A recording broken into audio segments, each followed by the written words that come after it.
Hi, I'm Josh, and I finally found some steampunk fantasy that I absolutely loved.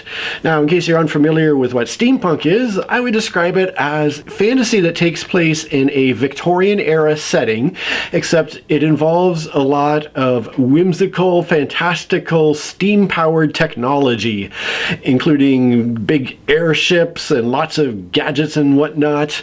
I really enjoy this setting as just being a very fun environment. I love the aesthetic of it, the Victorian fashion combined with leather and goggles and gears and clocks and gadgetry and all of that fun stuff. And so on paper, it just looks like it could be so much fun. And so I've searched for that. In the past, I've read the 4-book series Tales of the Ketty J by Chris Wooding, and it was fine. And then I read Jim Butcher's The Aeronaut's Windlass, and it was fine. But then, right at the very end of 2022, the last 2 books I read were the 2-part Clocktaur War duology, comprised of Clockwork Boys and The Wonder Engine, written by T. Kingfisher, which is a pen name for Ursula Vernon, apparently. And this little duology was amazing. Let me tell you all about it.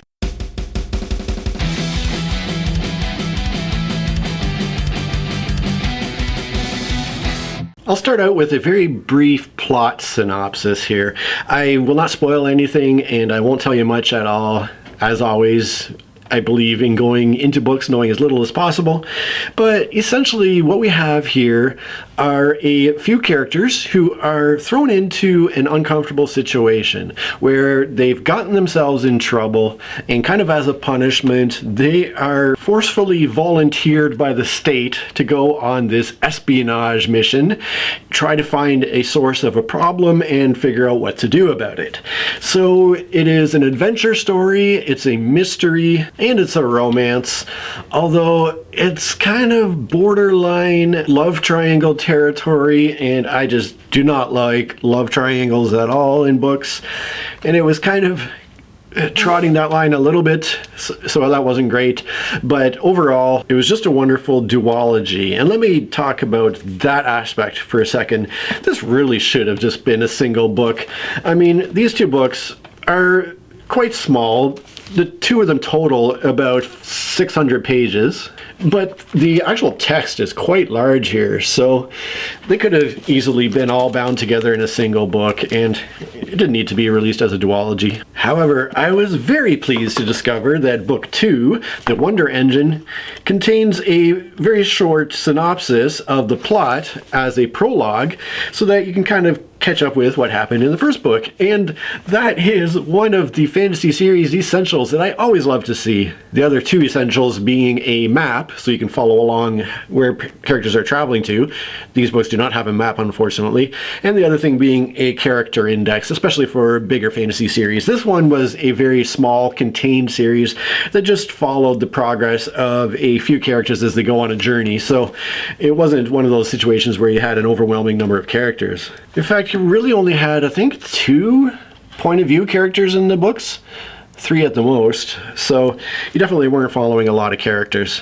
Now, one thing that really grabbed me with this duology was the writing style. It was just so humorous, slightly tongue-in-cheek all throughout, and the style of writing was just so wonderful and made it so much fun to read.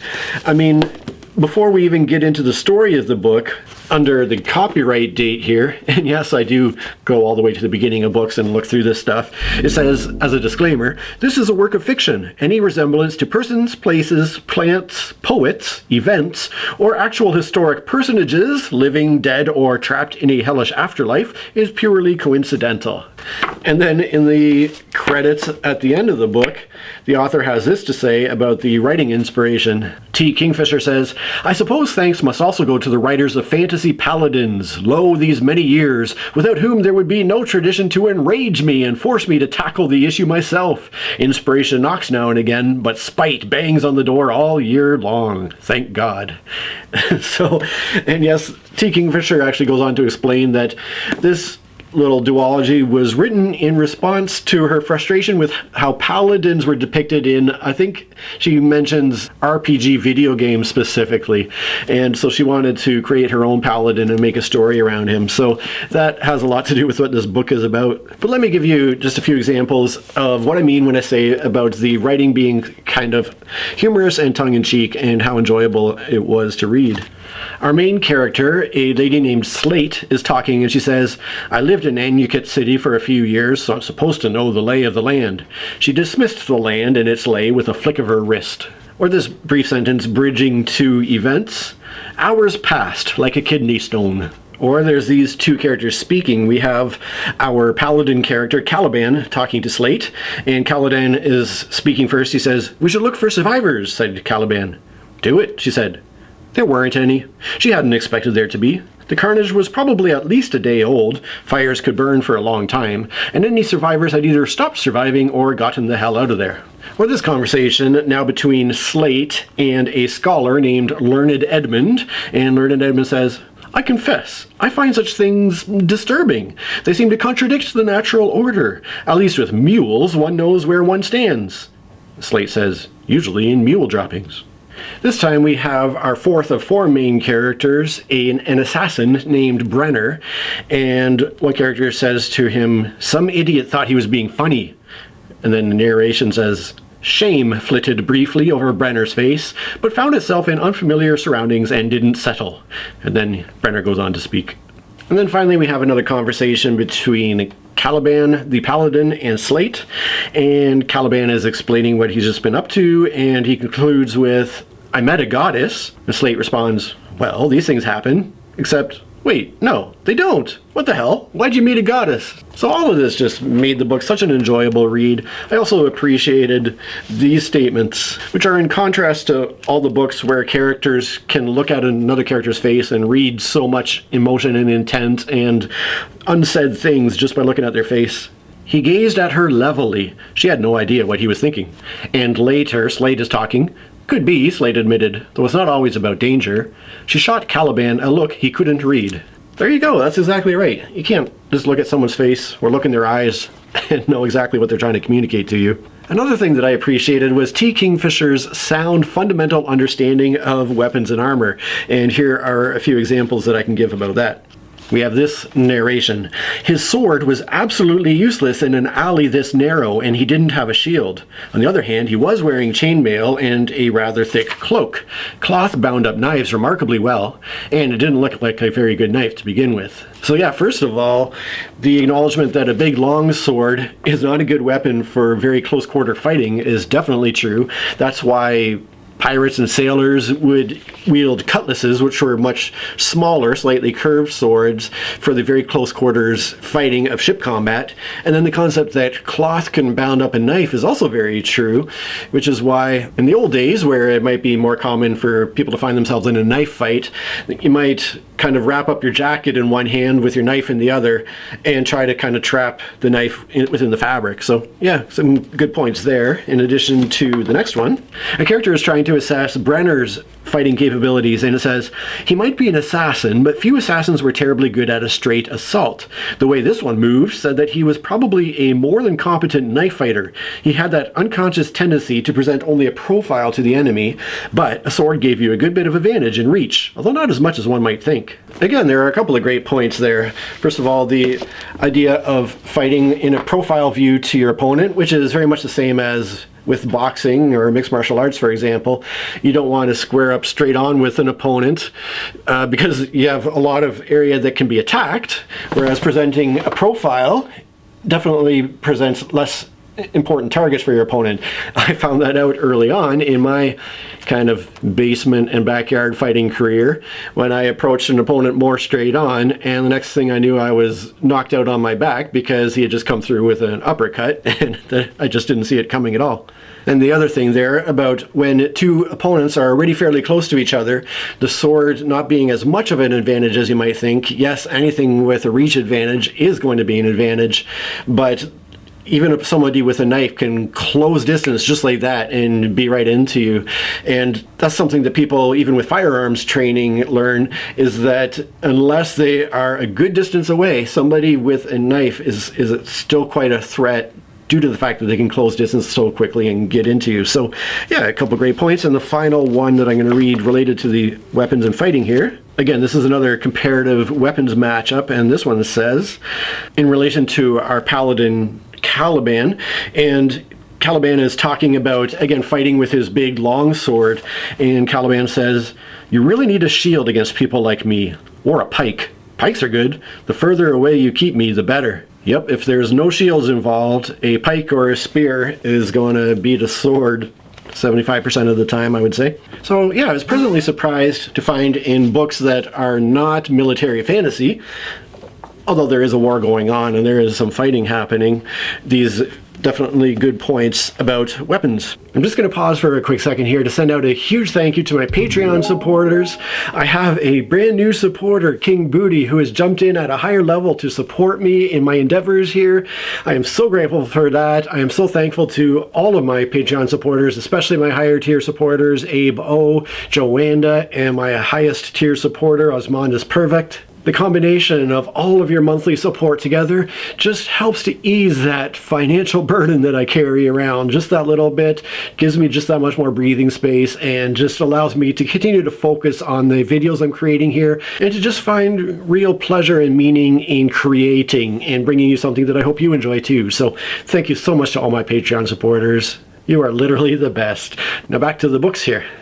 Now here are some other random points that I appreciated. The first few here relate to God and religion. This time the paladin Caliban is having a bit of a crisis, an internal struggle, and he starts off by thinking to himself, "No, I cannot believe that. I must believe that the gods do not send us trials that we cannot endure."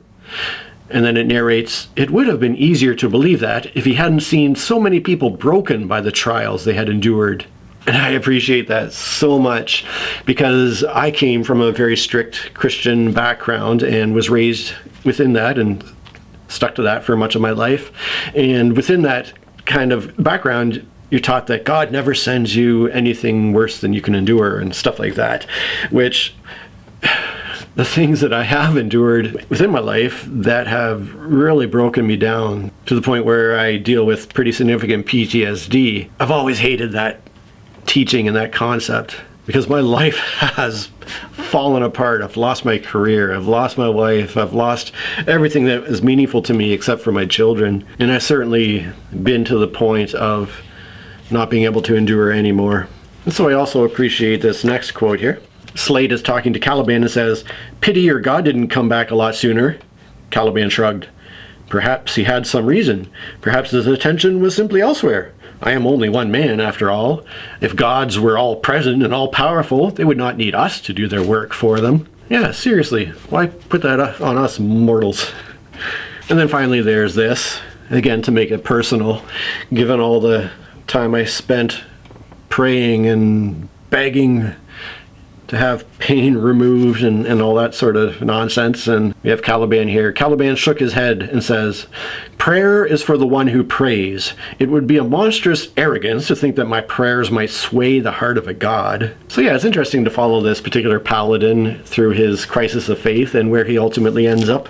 The next few points talk about war and death. The first one I think is pretty applicable to us in the West who have lived through many years of warfare involving our nations, yet the war itself is happening on the other side of the world, or the wars I should say. The book narrates, "They were fighting for Aniket City after all, and the fighting was furthermore happening a long way away, so other than making sure that the streets were clear when they went by, no one thought much about it." So yeah, your nation may be at war, but if the violence and death isn't happening right on your doorstep, it's easy to not think about it. Another point that's equally applicable to our modern times is how hard it can be to extricate a nation from a war once they get into it. Look at Vietnam, Iraq, Afghanistan, all that stuff. Caliban and Slate are talking, and Slate says, "The senators who started the war aren't even in charge anymore," said Slate darkly. Caliban raised an eyebrow. "They aren't?" "No, 2 of them turned up dead and a couple retired." Skipping ahead a few sentences, Caliban says, "So if they're dead, why is there still a war?" Slate collapsed face down on the floor again. "Politics," she said. "It doesn't make any sense. People do the stupidest stuff, and you want to scream that it's against their own interests, and you never know if they're playing some deep game you don't know about, or if they're really just that stupid. Right now, I think we're having a war because we've already got a war, so we might as well keep it." Caliban nodded slowly. "They have paid most of the costs already, have they not? And the people who have learned to profit from the war will wish to continue." Yep, isn't that true? On that note, Slate also says this. "I don't know why we even bother having wars," muttered Slate. "The world's trying to kill us fast enough as it is." Seriously, we live on a planet in a universe that's doing its best to kill us, and just survival and keeping healthy and sane is hard enough as it is without us turning on each other and killing each other instead of helping each other through life. But when people find themselves in this sort of crisis, here's something that I definitely learned in my paramedic experiences. Our characters find themselves in the midst of a bit of a situation, and it says, "One guard near the gate did look at them, and Caliban snapped, 'The building's on fire! Form a bucket brigade!'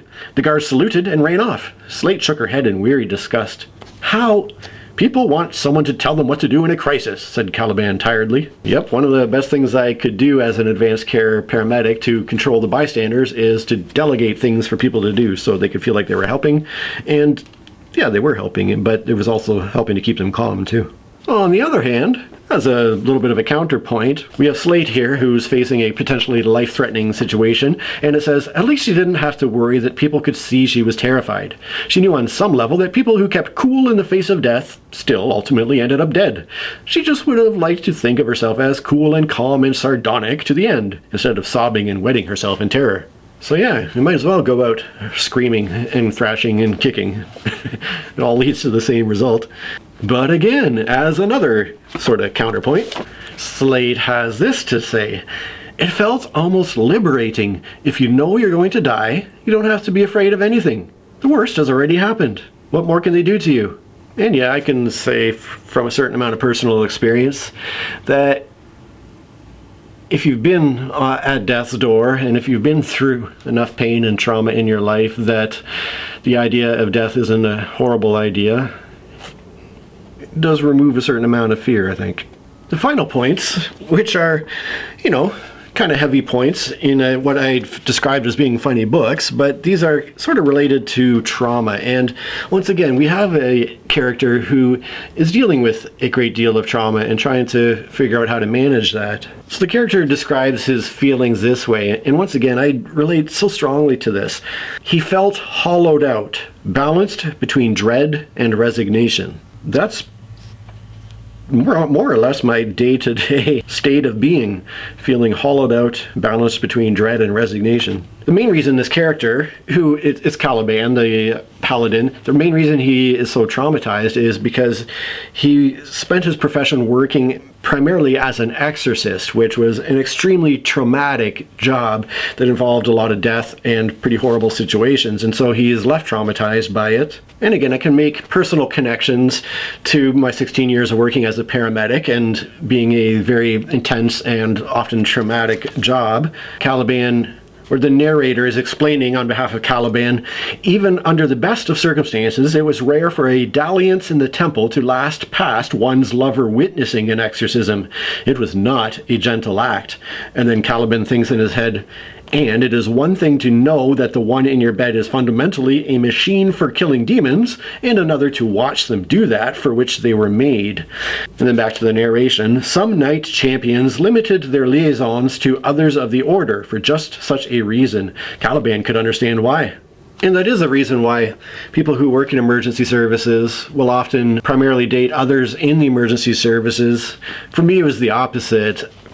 I wanted to leave my work at work and separate it from the rest of my life as much as possible. And so I never had any interest in dating anyone in the emergency services. Now, the problem is, when you're dealing with trauma and PTSD, it very much has implications for your relationships, as it alluded to in the previous quote, and this one here, which says, "He knew better. He should have known better anyway. He'd resigned himself to physical loneliness. The demon in his head would be an unwelcome third in any bed. That's one of my great fears when it comes to thinking about future relationships after everything went all wrong in my marriage. And of course, dealing with fellow humans in these sort of crisis situations can give you a bit of a dim view of humanity. We have two characters speaking. The first one says, "I am told that the oath of a killer of nuns and novices isn't worth much," he said, eyes hooded. "Nobody's oath is worth much," Slate said. Sadly true.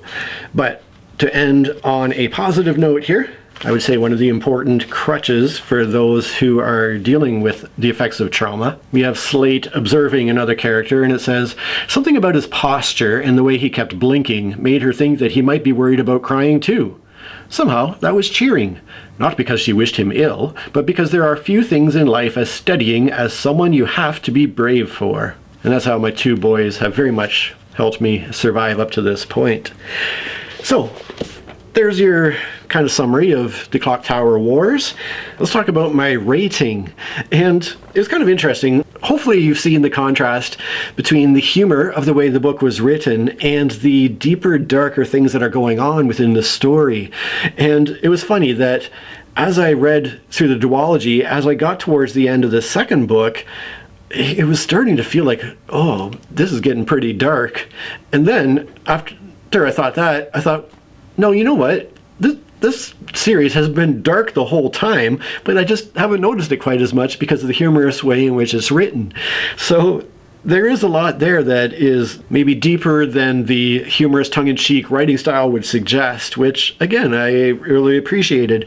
Overall, I give this duology a score of 9.5 out of 10. It felt weird at first for me to give such a high rating to books that are just a little bit silly and kind of humorous and not very big, very kind of small story compared to a lot of the epic fantasy that I've read.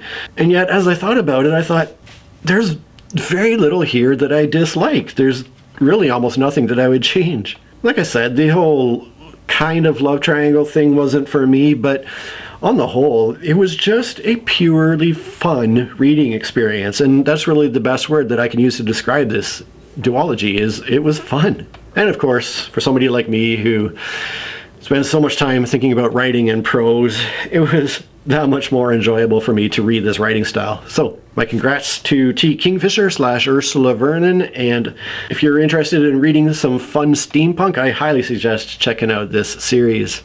But enough about me. What about you? What have you been reading lately? Have you picked up any new books? Please do let me know in the comments. I would love to hear what's going on in your reading world. Thanks so much for watching. The preceding video has been brought to you free of charge by me, Josh. The only thing I ask in return is that you could do one of the following. Give me a thumb up, push the subscribe button, or share the link to this video with somebody who you think would enjoy it. Cheers. Okay. Now, what is steampunk, you may be wondering? Or this brief sentence, or this,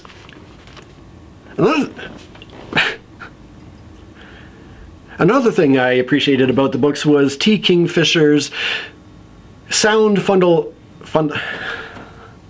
A character is trying to assess, what the hell is his name? Brenner. This time the paladin. So yeah, it's interesting to follow this. What's it called? Another point that's equally, and this character describes his feelings in this way, and once again, I relate like